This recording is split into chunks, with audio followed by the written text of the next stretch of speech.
మాకు ఇంటికాటికి రావాలా, వాలంటీర్ ఉండాలా.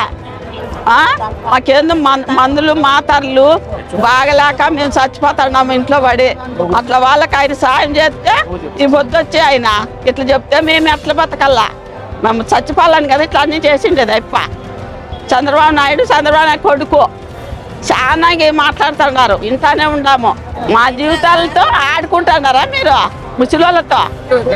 అవసరంలే, మేమేమో మీరెన్నన్నాను జగన్కే వేసేది.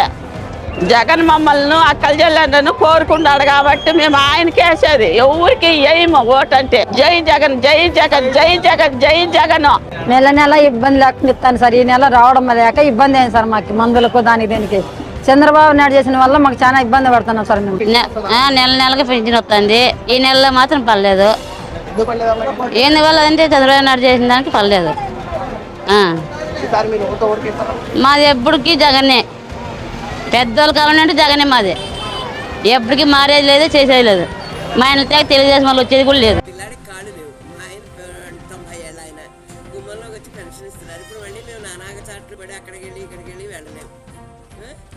చాలా కష్టపడాలి. మరి ఉన్న రాజకీయాల విషయాలు అంటే నాకు తెలియదు నాయన. నేను పెద్దదాన్ని, నాకు 80 ఏళ్ళు వచ్చేసాయి. జగన్ గారు నమస్కారం అండి. నమస్కారం అండి జగన్ గారు. మరి ఎలా ఉండండి మా పరిస్థితి? మా మొక్కలో లేదండి.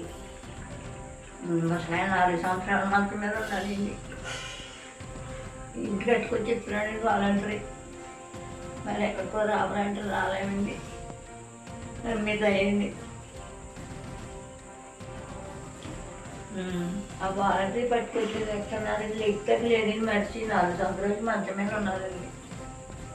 మరి ఎక్కడికో అంటే మరి మా వల్ల అవునండి. మీద అయ్యండి.